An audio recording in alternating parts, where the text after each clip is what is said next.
នៅក្នុងវីដេអូនេះគឺយើងមកដឹងពីរបៀបដែលយើងអាច download និង install plugin MrHost Animation Composer បាននៅក្នុង Adobe Premiere Pro និង Adobe After Effects គឺយើងអាចប្រើបានទាំងពីរកម្មវិធីហ្នឹងដោយ free ឥតគិតថ្លៃតែម្ដងអញ្ចឹងជាដំបូងអ្នកនរគ្នាចូលមក website mrhost.com/animationcomposer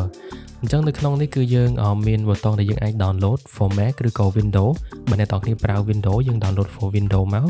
បើយើងប្រើ Mac យើងចុច download for Mac យើងចាំវាបន្តិចទៅគឺវានឹង download មកហើយពេលដែលវា download មកគឺយើងអាចធ្វើការ install បានហើយ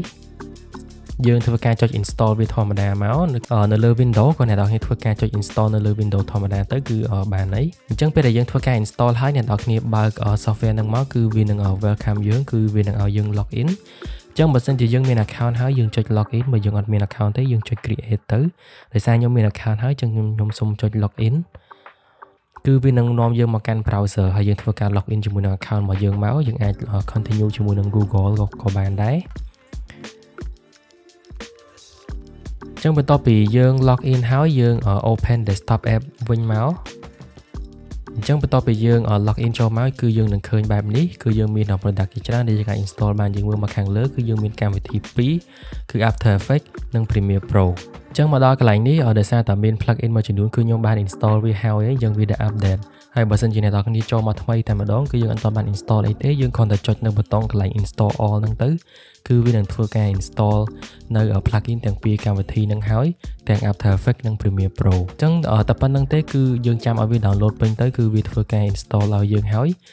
មួយទៀតពេលដែលយើងកំពុងតែ download ហ្នឹងត្រូវប្រកាសថាយើងបិទកម្មវិធី Premiere Pro និង After Effects បើសិនជាយើងអត់បិទទេគឺវា install អត់បានទេអញ្ចឹងយើងបិទឲ្យសិនមកមុននឹងយើង install អញ្ចឹងតែប៉ុណ្្នឹងទៅគឺបានហើយបន្ទាប់ពីវា install ពេញហើយយើងអាចចូលទៅបើកនៅ After Effects ឬក៏ Premiere Pro ដើម្បីប្រើបាននៅក្នុង After Effects ពេលដែលយើងចូលមកក្នុង After Effects ដើម្បីឃើញ plugin ហ្នឹងយើងចូលមក Windows ហើយអ្នកនរគ្នា check កន្លែង Animation Composer កន្លែងនេះគឺវានឹង load ផ្ទាំង Animation Composer នឹងឲ្យយើងហើយយើងអាចចាប់ snap នៅpanel ហ្នឹងទៅកន្លែងណាមួយក៏បានដែរនៅក្នុង workspace របស់យើងសម្រាប់ខ្ញុំគឺខ្ញុំដាក់នៅកន្លែងនេះគឺវាស្រួលមើលអញ្ចឹងគឺយើងនឹងឃើញមានហើយនៅ effect transition ក៏ដូចជា title ហើយផ្សេងៗជាដើម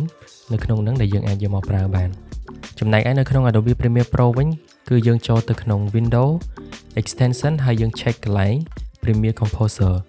គឺវានឹង load ផ្ទាំង panel plugin នឹងឲ្យយើងហើយដូចទៅនឹង After Effects វិញហ្នឹងនៅក្នុងនេះក៏មានរបស់ច្រើនដែរដែលយើងអាចប្រើនៅក្នុង Premiere Pro បានវាមាន text box វាមាន text preset transition social media shape element និង sound effect ជាដើមដែលយើងអាចប្រើបាននៅក្នុង Premiere Pro តែម្ដងអញ្ចឹងនេះគឺជារបៀបដែល install plugin ហ្នឹងសម្រាប់អ្នកដែលគាត់អត់ទាន់អាច install បានអាចមើលវីដេអូហ្នឹងបានជួបគ្នានៅវីដេអូក្រោយ